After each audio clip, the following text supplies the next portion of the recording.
In this episode, we will discuss what happens when the roles between parent and child suddenly reverse. When a parent faces a severe health crisis, it can shift the entire dynamic, and the emotional impact on the child can be both surprising and overlooked. I'm joined today by WNBA champion, professional gamer, and brand ambassador Ariel Powers, who shares her journey of stepping in to care for her mother after a major brain health scare. We'll explore the mental and emotional weight of becoming a caretaker, what it's like to see a parent vulnerable for the first time, and how these experiences shape our identity and our mental health. Thank you so much for joining me today, Ariel. Thank you for having me. I'm excited. So am I. You know, you've talked a lot about growing up in Detroit and your parents' impact on your life. Yes. Can you take us back to those early years? What drove you? What role did your family play in helping you get to the collegiate and then the pro level? What drove me was my family, actually. Also seeing my father, like how hard he worked. My dad worked 12-hour shifts. A lot of times, I play AAU, right? I actually learned about AAU a little later than most children did. And when I started, I was late catching up, but I saw like how much my father put in. He didn't know anything about basketball. Actually, my first sport was boxing. My dad was a boxer. He loved boxing. So that's how you got into boxing first. And then I picked up a basketball and I like fell in love with it, right? Yes. And then my dad saw my love for it and he didn't know anything about basketball. So he just started trying to learn as much as he can and teach me. And then I just continued to get better and better and better.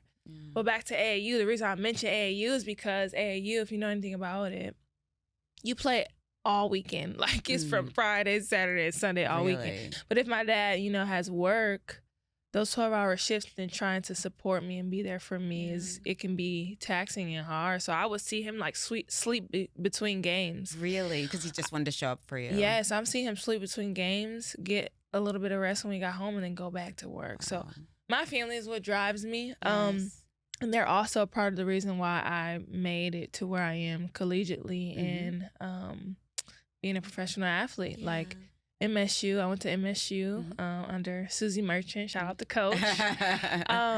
And sometimes even after those long practices, my family would drive an hour and a half and we would all be in the gym together getting extra shots. Really? My brother, my mom rebounded, my dad rebounded. It was like a family thing.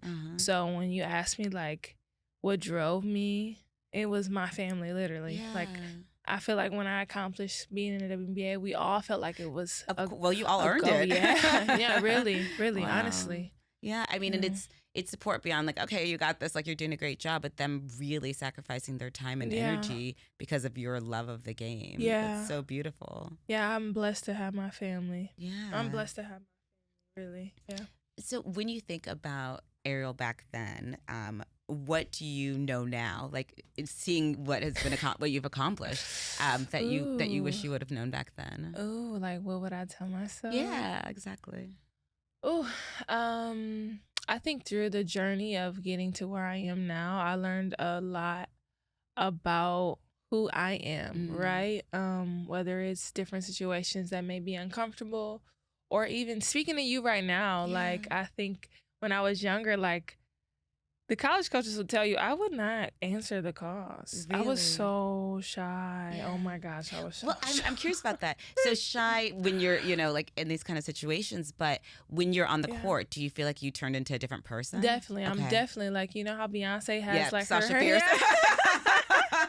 I'm not Beyonce or anything. No, it's okay. But like definitely when I'm on the court, I'm so different. Like, and people actually, when they finally get a chance to meet me, they're like, I didn't expect you to be this way. I was like, I understand. Like, I understand because when you see him on the court, I'm like, and one, I'm like yelling. Yeah. I'm like talking junk. Like, I'm like this different, like more aggressive, like player. Like I have a lot of passion and fire behind, what I'm doing on the court. And then off the court, I would say I'm more like my mom. I'm like calm. I'm like, try to make sure I stay like graceful and, just very different energy. And I didn't realize that was a thing until like maybe like towards the end of my collegiate career and people would say things to me. I was like, I understand. Like, I understand why you would feel that way. But it's also crazy. What I would tell myself when I was younger, just to continue to remain patient. I think as I am growing and continue to get older, that's something that I'm striving to do. Because, like, I tore my Achilles when I was a freshman in college, and that started teaching me patience. Of course, yeah, because the healing process and everything. So tell me about that. You were a freshman in college. You were getting ready to play, right? Yeah. And then what happened? So it was 5 days before our first game. Mm-hmm. Coach Merchant had just told me she was going to start me, and she doesn't even start freshman. Yeah. So my teammates were like, she doesn't even start freshman. Like, this is crazy. And I'm like, really? Like, I'm so happy. I'm so excited. And we are in practice, and the boys were whooping on us at practice. They were whooping on us. And we were about to end practice. But we didn't want to. The girls, all of our girls, we were so competitive. Like, we were like, no, we're not leaving like that. And one of the guys shot a free throw, and I just went to jump up, and it felt like what it feels like is someone kicks you in the back of the calf, like really, really hard. So I turned around like, who kicked me? Like, that hard? Like, who kicked me? And I went to see the footage when I finally did. No one kicked me. No one was behind me. I just jumped and grabbed. And I hurt myself then. And that taught me a lot of things that I use today, though. Like, it taught me patience. Yes. It taught me one step at a time. Yes. It taught me when things are hard, how to continue to push through, even when you don't see what the road is going to be. Yes. What you don't see the end goal. Like, because with the Achilles injury, you literally cannot walk for a couple months. Then you have to teach yourself how to walk.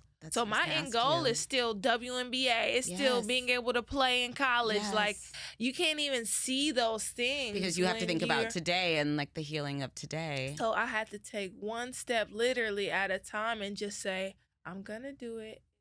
I'm gonna get there, but it takes patience. Yes. And mind you, my dad had just went through that injury a year before. Really? So I saw the man that I love, my Superman, like, go through that. So I already knew what I was gonna have to face. Yes. Right? And he helped guide me through it. My mom too. Mom's so sweet. My brother too, being there for me. Yeah. But seeing my dad go through it, I knew exactly what I was gonna have to do.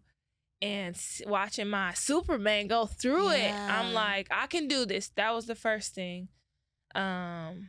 I can do this. I seen my dad do it. I can do it. I'm curious, how long did it take for you to get to that point? Because I can imagine, like, before you get to that point where you're like, okay, I've seen someone do this. I know I can heal. I know I can still reach my dreams. But I imagine, like, in the beginning, that disappointment. Oh, my gosh. Your coach doesn't start freshman. You're a freshman. You're going to get this opportunity. It's in a practice, like, I'm just wondering, like, where you found, like, that mental strength. The first night was the hardest night. Yeah. The first night, I think I cried. They helped me get in the shower, and I think I cried in the shower. Like, I was probably in that bathroom for an hour. I was just crying my eyes out. Yeah. And I remember calling my dad to tell him, and I call him, and one of my teammates are, like, helping me get to, like, my space, and we're driving in the car, and I call him, and I'm like, Dad, like, I didn't even know how to, like, tell him. Yeah. And he's like, what's wrong?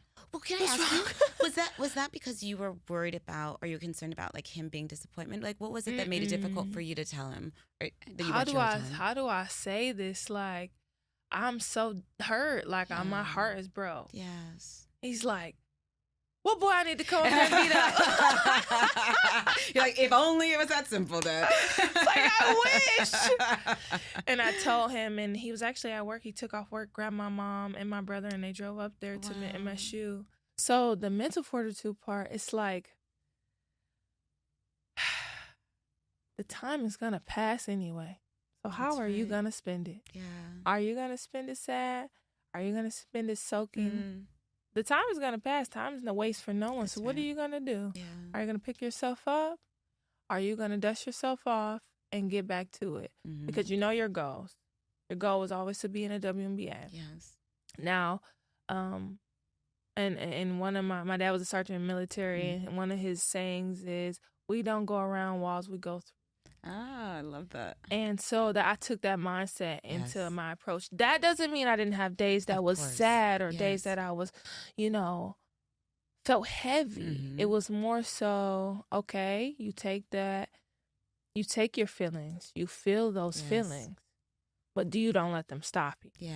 Yeah. I feel like that's so important, right? Like, it's not, the goal isn't to just ignore it. Ignore the pain. Because of course there is disappointment, right? And it's there and it's real.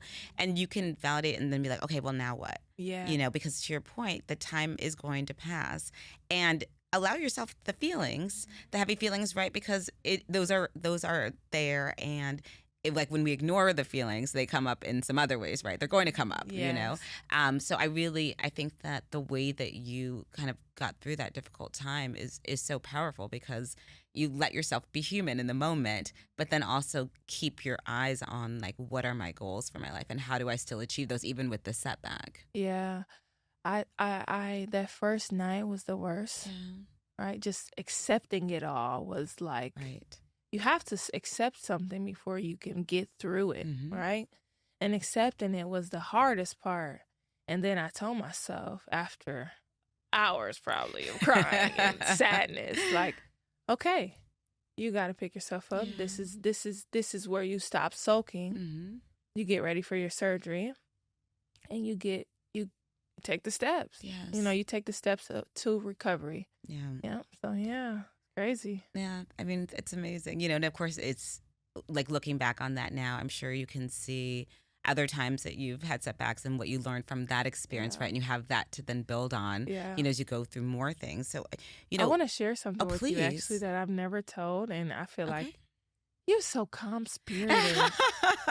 Wow, it's so nice to feel. Thank you. Some of my close friends know this.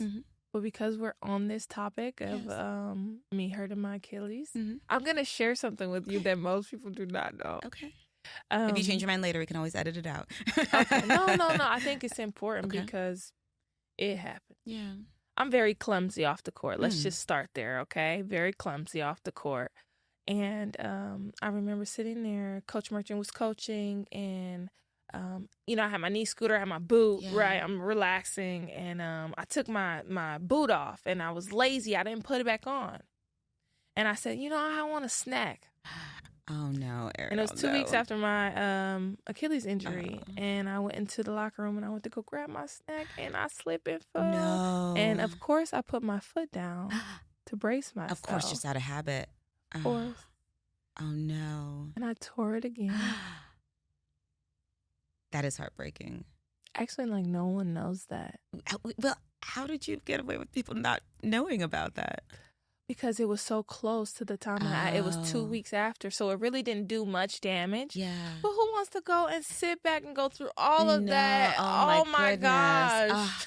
Okay, so I'm so curious. Tell me about not telling people. Like, were you embarrassed? Oh my God, yes. I was embarrassed. Yes, I was embarrassed. I was embarrassed to even go back out to the court and tell, shout out to Luann Jefferson at MSU. She's one of the best trainers and one of the reasons why I am where I am today as well. So shout out to her, because I had to go back out there and tell her. And tell her why, because you wanted a snack. Yes! And I was like, I think I retore it. She's like, what? Like, no, I just fell. I think I retore it. She's like, baby. And like, you know, you do this test where you lay on your stomach, right? And then your foot is kind of like off the whatever you're laying on. So you grab your calf. That's the like little test, and usually your leg does this. And my leg was like, "Girl, no." And she's like, no. "Hey, B, you're going to surgery again." Like, it wasn't clearly this excitement, but I'm like, I thought I would. I heard it pop when 2 weeks after. Yes. Wow. But you know what? It could have been God. I think it was God. Tell me. Because my mother's mother, my grandmother, I just found out she had lung cancer. And I went home, and I actually, because Coach let me go home, thank God, because some coaches don't let you go home. Really? When someone in the family's ill, some coaches don't? No. With your injury. Because of your injury. Oh, okay. But because I had months before I could walk, she let me go home. And she wanted to make sure I was around my family. Yeah. She's such a sweet woman. But my grandmother fell. She was in our house. She fell.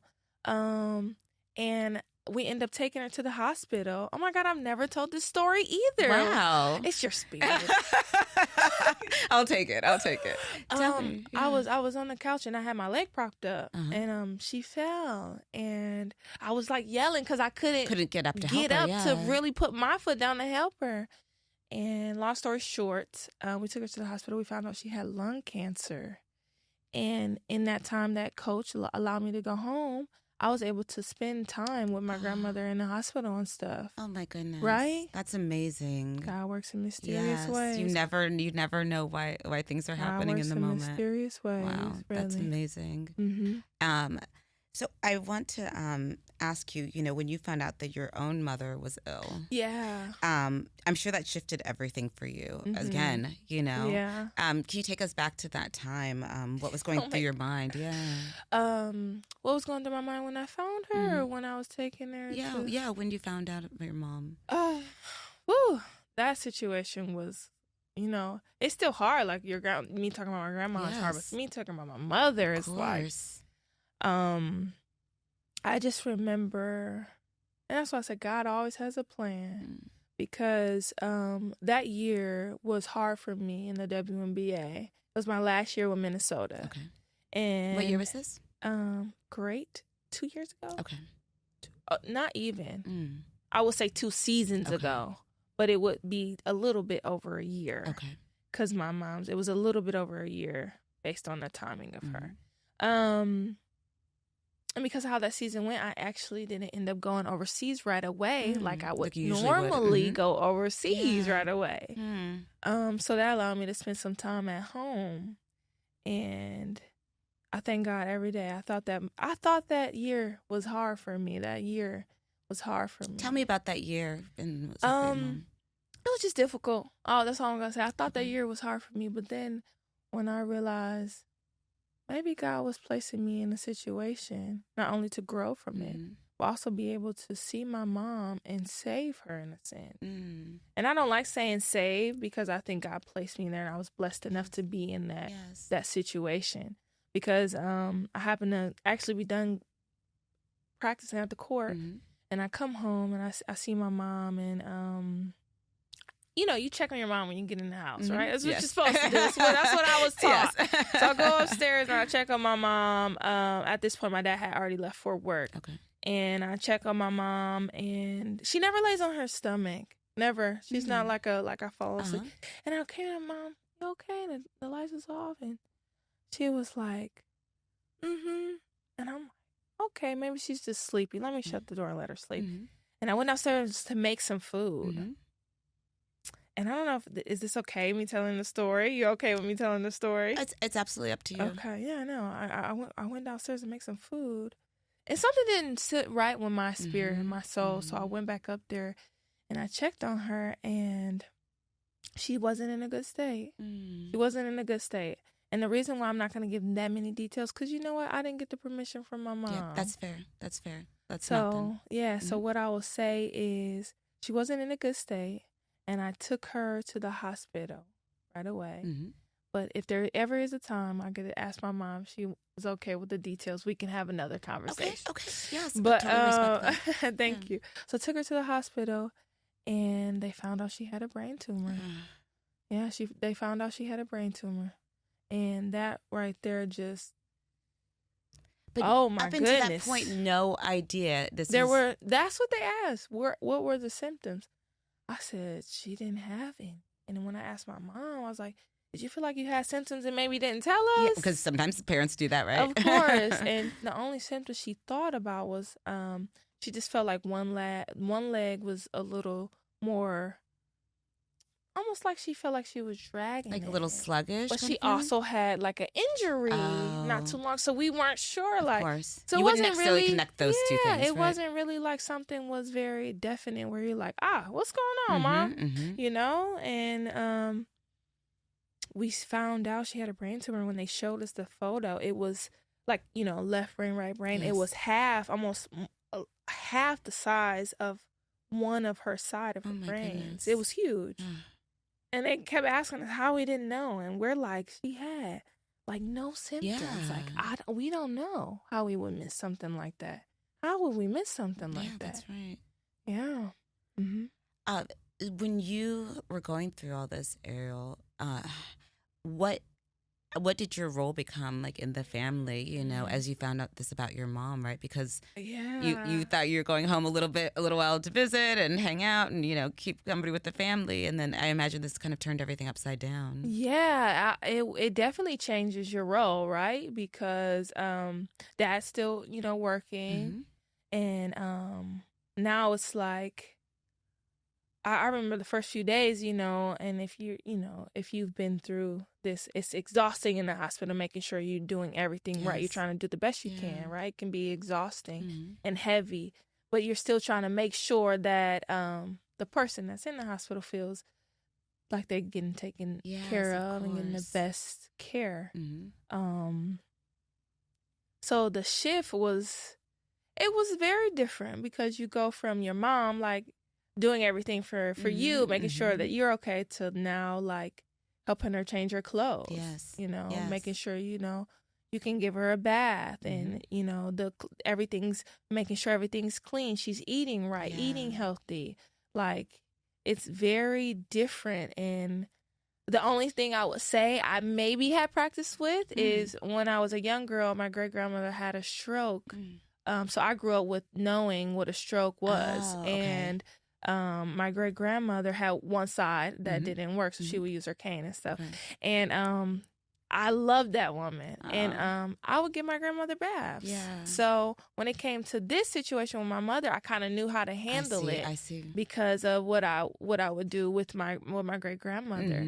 So for me, the most difficult part was just trying to make sure I was doing everything on top of making sure I was doing the work that was going on with me. Like, not making sure I was giving to all areas, making sure I can give 100% to my mother and also still not lacking the areas I needed myself heavily in. You know? Let's talk about that, because I imagine for you also it was such a quick change. It wasn't like, it was very quick. When your parents get older and you know, you see them and they kind of slow down a little bit. This was a one moment your mom is fine, the next moment you need to take care of her, right? Just going into the gym with her, literally. Really? Like 2 days before that, literally. So it's like your brain needs all this time to adjust. You know, there's things that have to be done in the moment, so you're doing those things. And I wonder, you know, when you realized, okay, wait, I have my own stuff. Also, like, my own feelings about this. Of course, this is your mom who you adore, and she now needs you, and you're worried about her, and you also have your own feelings, you know, other things that are coming up for you. Like, how did you manage them? What was that like for you? It was difficult at times, but I always put God first.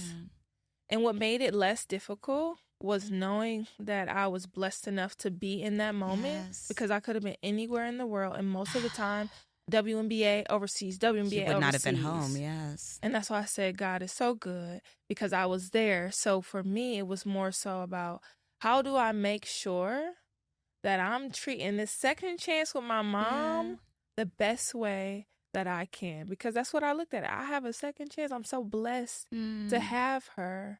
And you're going to make me so emotional. What can I do to make sure that I'm almost like I'm better this time around, honestly.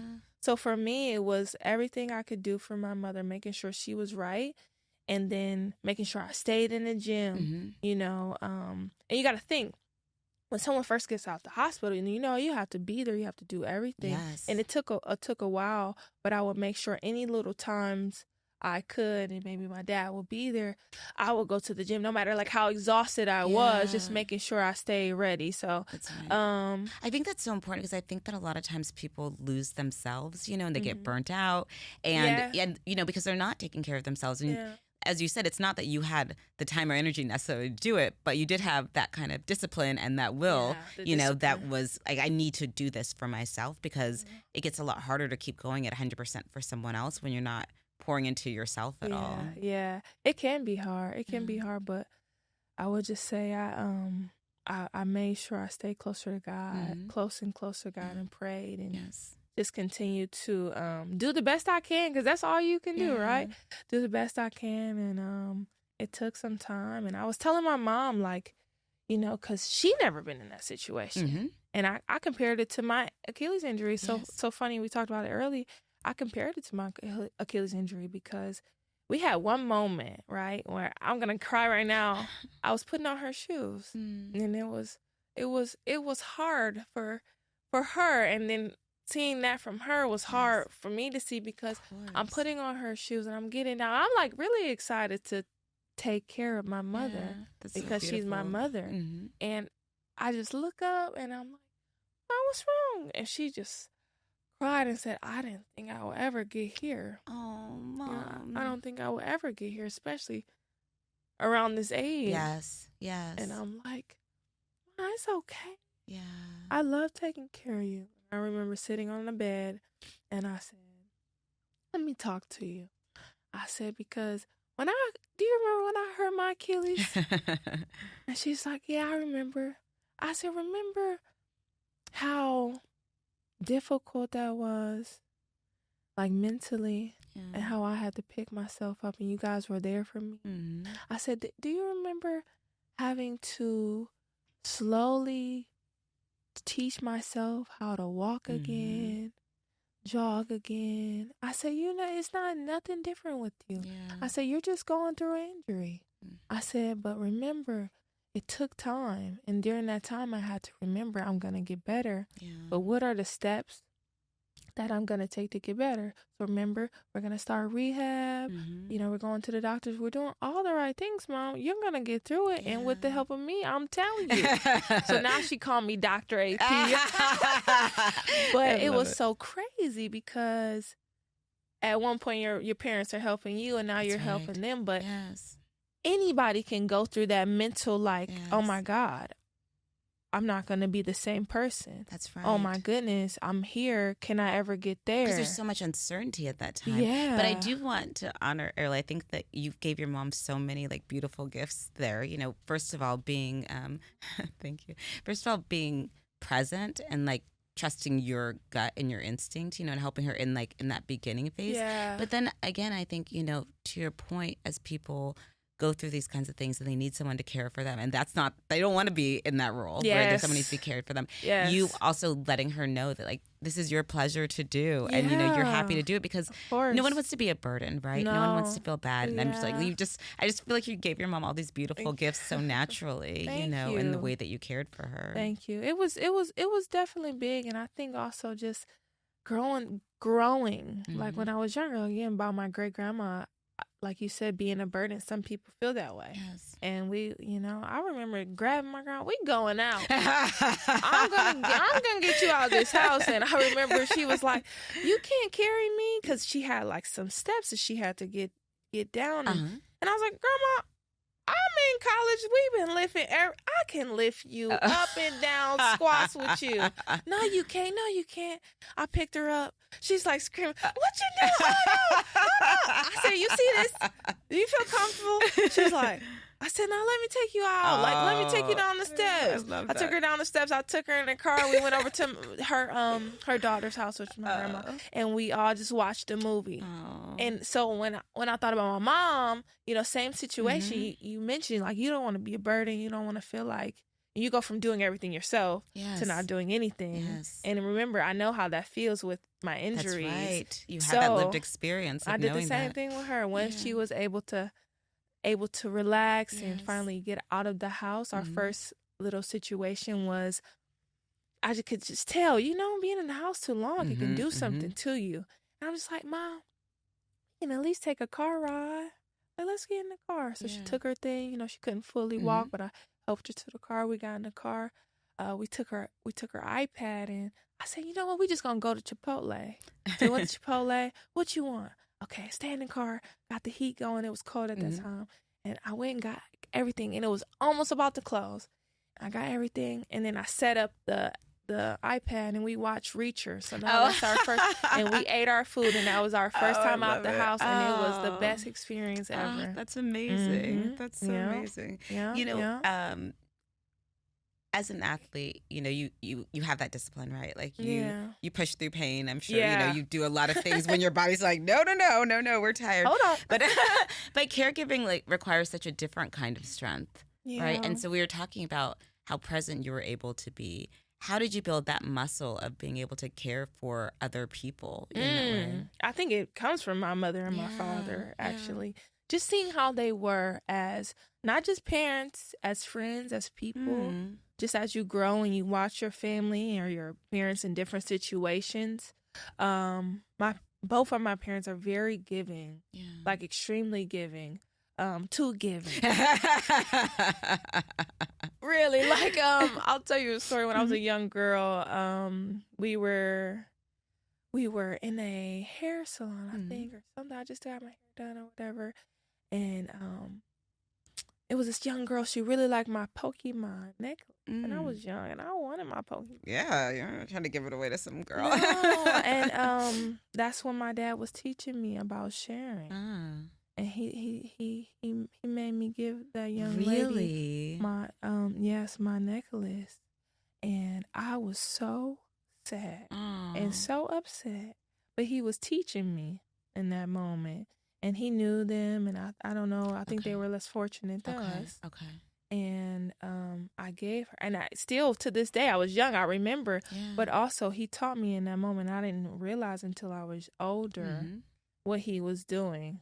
But my parents have always been givers. So when it was my chance to give back to my mother, I mean, I did that without a question. I did that without a question because it was always just one in me and always something that was taught in my family. Yeah. I almost imagined that your dad was teaching you how to see people. You know, like now you're saying with hindsight, you know, that he knew them, that maybe they were in a less fortunate situation. Yeah. And maybe, you know, he realized that the child's family couldn't buy that for her, you know? And so even I'm sure in the moment, I can imagine that you were like, that's not my problem. But off my neck. Yeah, but now, like, you know, you think about like how much you're able to see people, like see what's not being said and like to meet their needs, you know, and it sounds like it really was an incredible lesson to learn. Yeah, that will always stick with me. I've had many lessons from my parents, but when you talk about giving, that was one of the biggest moments, and I was like, you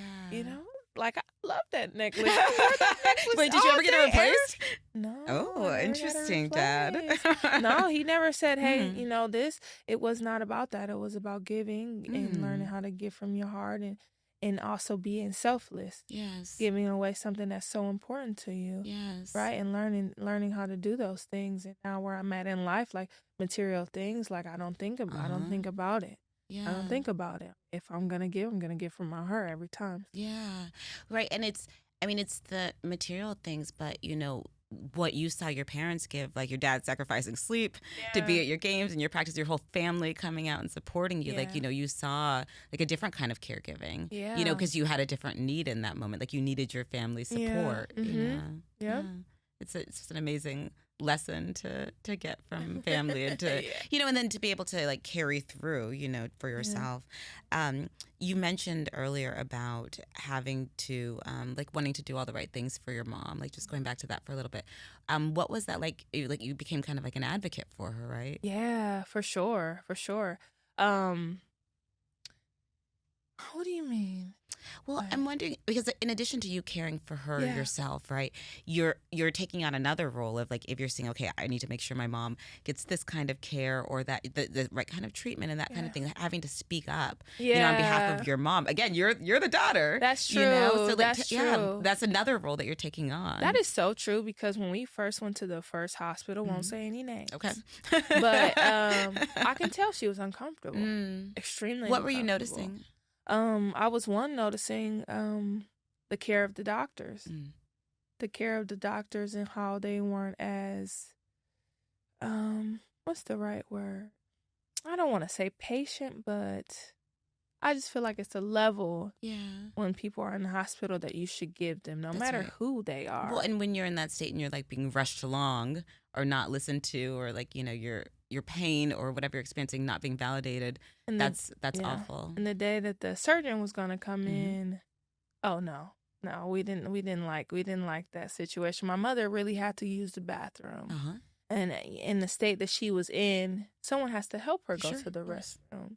The surgeon came and she really had to use, and I said, "Mom, you okay?" I seen her, I gotta use it, but she was trying to hold it because of his time. So that's another time I had to speak up, and I said, "You okay?" So I could tell. So I gotta use it, but I know he, his time. And I said, "No. If anything, we can set up another time with him. Or, sir, is it okay for you to wait patiently while I take my mother to the restroom for a few minutes? Do you have a few minutes?" And it wasn't like, it's okay if you don't have time. You're certain. I understand you're busy. It wasn't that. It was the way in which the dialogue was, or how he made my mother feel in that way. Like he couldn't wait 2 minutes. And it's okay if he couldn't. It's just it's the approach. Way. That's right. That's right. So that, on top of how they said they were going to do the surgery, I'm like, I can tell you're not comfortable. I'm not comfortable. Let's see what I can do. Yes. And luckily, again, thank God, I was able to get her to a surgeon at University of Michigan. I went to Michigan. I know. I'm like, I know you don't want to say it, but it's okay. But I'm like, I need you guys. Like, so I was able to be able to switch her over, luckily, and the doctor really was caring, giving, and so caring that, usually they shave full your head. He was so polite. He didn't shave all my mom's hair. He kept what he could. And then it was very just, wow, just like an amazing experience. Right. And the difference for you to see when it felt bad to you, you knew it felt bad to your mom. And then those extra little things, like, just because you're already going through so much, you're already, again, there's so much uncertainty, there's so much fear.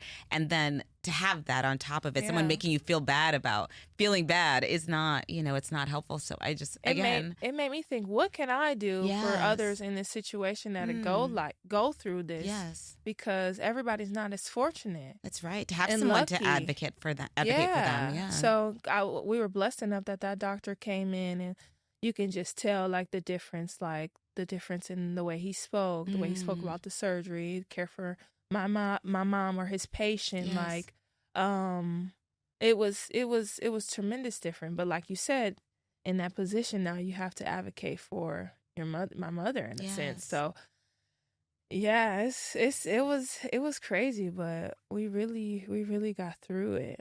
And I want to thank everyone that was supportive, because I shared it on social media. My mom was stronger than me. Really? How do you mean? Because she was like, record my process. Yeah. I was like, record your process? I was like, right now? She was open to doing that. Really? She was like, yeah, we should record my process. I was like, and this is like, we just found out about her. It was a couple of days like of sadness, and then she's like, record my process. And I found that so it was strength. So I did. It was hard for me, but I saw that it was a way for her to be strong for herself. That's what I was going to ask you. What do you think that your mom realized that there was like a need that she wanted to fill, like for her, but I'm sure for other people too who were going through that kind of thing to see her? I think in that moment when she asked me to record for herself, that's the moment she chose to, I'm going to get through this. So let me record my process. Wow. Yeah. So we can look back on it and see from the other side. Yes, because for me, my friends know I record any and everything. I love vlogging. I love Instagram. I love sharing my life and my experiences and my lessons. But I don't think I was ready to share that. Yes. And when my mom said it, I was like, this woman's strength is amazing. Wow. And okay, let's share it. Let's record. Wow. Let's do it, Ma. You're gonna get through this. Hell yeah. Oh, excuse me, but like let's do it. Yeah, let's do it. You know, like my mom never let me touch her hair. She never lets me let me help you take your hair out. Nope, I got it. Oh, I'll do it. Yeah. Every time, I'll she'll just, my mom is very beautiful lady, and next thing I know, her hair's changed. I'm like, you never let me help you with your hair. And when it was the night before her surgery, that was the first time she ever let me help her, and I cut her hair off for her. Oh, wow. Yeah.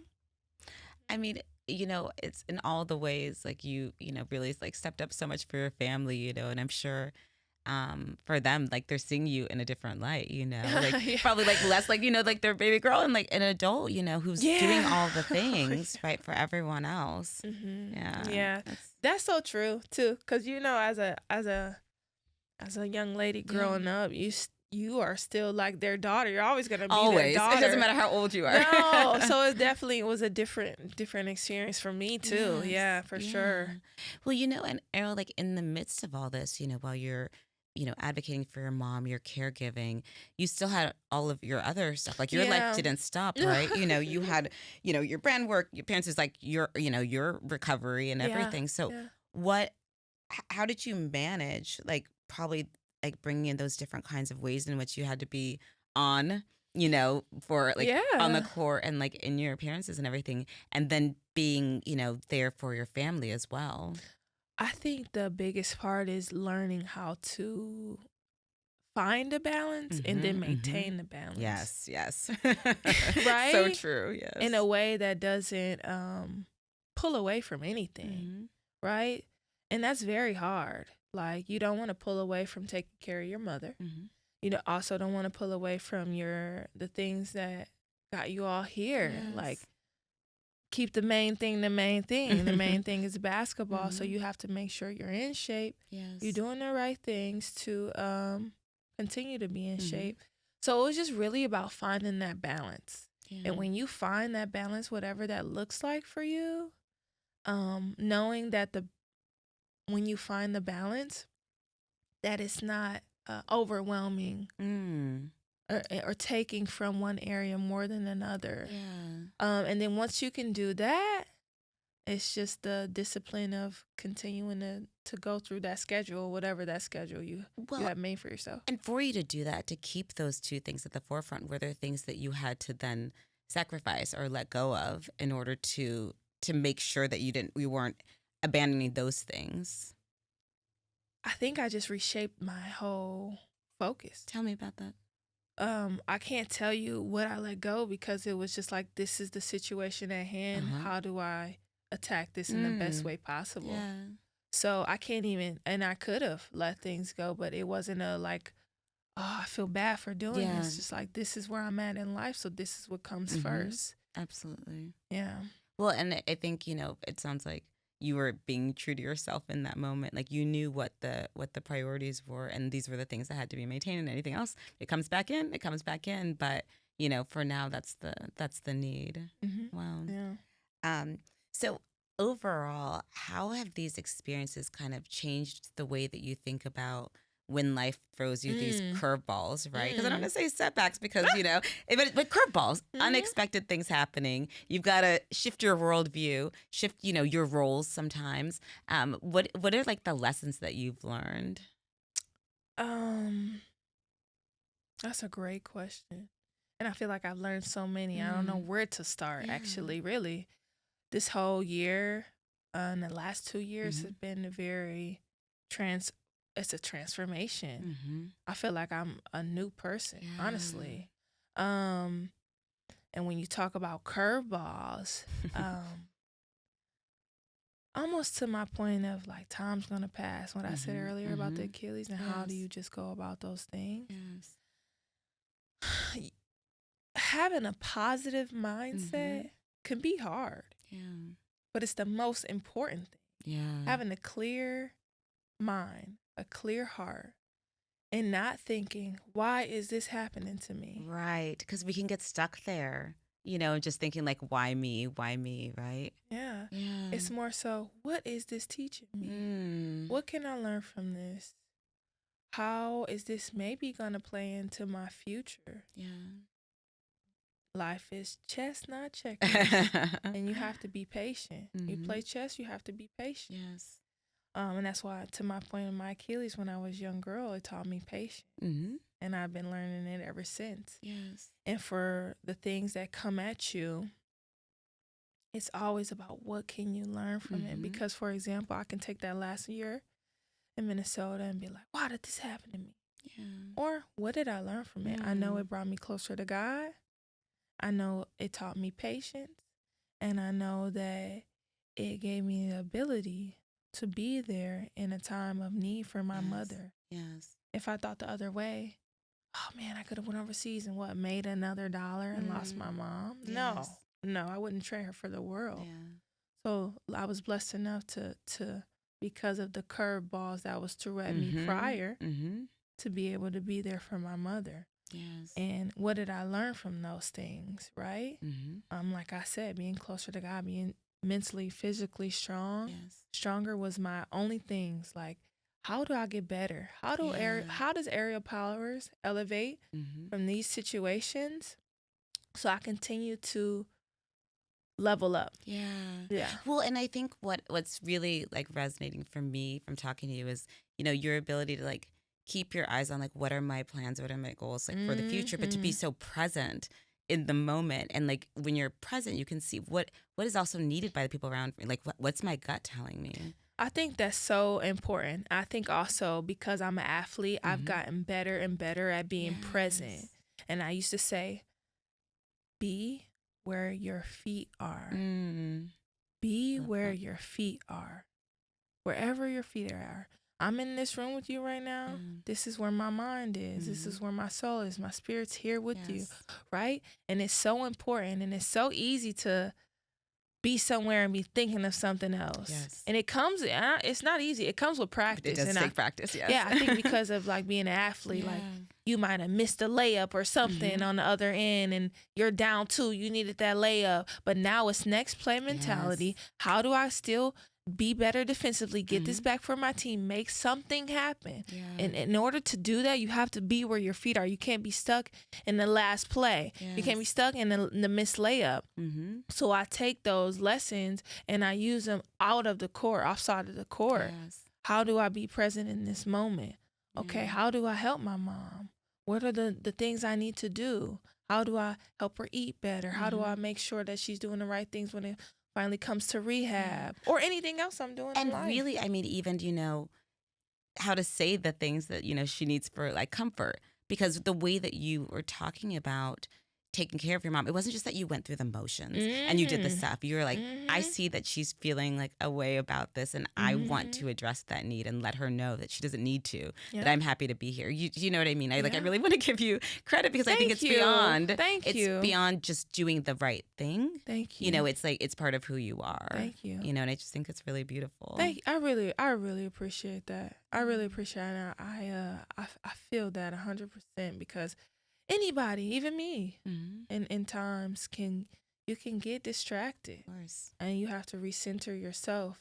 And sometimes the hardest thing is recentering yourself, especially if maybe you don't have someone that's as supportive or you don't have the support you need. How do you recenter yourself? How do you say, okay, how do I restart in a way that's positive for me? And sometimes it just takes you looking in the mirror, accepting everything, and writing goals down. I write a lot of goals down. I write things down a lot visually and visualizing what I want. So, yeah. I'm really glad you said that because I do think, that there will be some people listening who are like, well, okay, I didn't have like that example of super supportive people that then, okay, I'm going to pay them back by, all the things that they did for me. But what you're describing is like, we all have that ability to be present, to think about our goals and our future, to think about how to center ourselves, how to ground ourselves like where we are right now, and use that to kind of create the future that we want moving forward. Yes, you're so right. You're so right. Okay, well, it's been amazing talking to you. Thank you so much for sharing your story. Thanks for having me. It's really beautiful. If people want to find out more about what is going on with you, where can they find you on social media? Well, first, I want to say thank you for having me. This is really calm and very, I don't think I've shared so openly about the situation with my mom in this way, even my injuries and, how much my family has helped me. So thank you for giving me a voice to share those things. Thank you for being so open and vulnerable. Yeah, no, thank you. Really, I love your podcast. Have me on again. Thank you. I will. But for people that want to lock in with me, all of my socials are pretty much the same. It's my name, Aerial Powers, AERIAL. underscore Powers 23 on Instagram, and TikTok is just Ariel Powers. Wonderful. YouTube, Twitch. I'm a gamer. I'm a heavy video gamer. Even I have my own chess bot now. Amazing. I don't know if I told you that. No, you didn't tell me. Yeah, so I really do play chess. Yeah, like, it wasn't just a metaphor. Oh, that's amazing. Yeah, I really, thank you. I really love chess. So if you're ever down to play or need to learn, let me know. Probably the need to learn category. Okay, we can do that. So I'm on chess.com, which is a big platform, and I have my own bot, so you can play against me. That's so cool. And sometimes I put my information on Instagram where I can play against my fans or my viewers. I like to call them viewers instead of fans. I like to say it's my family. So yeah, so all of my socials are just my name, but I'm on like every platform. Oh, that's great. That's great. For more on what I'm working on, you can find me on social media at Therapy with Dr. Patrice. Thank you so much for tuning in.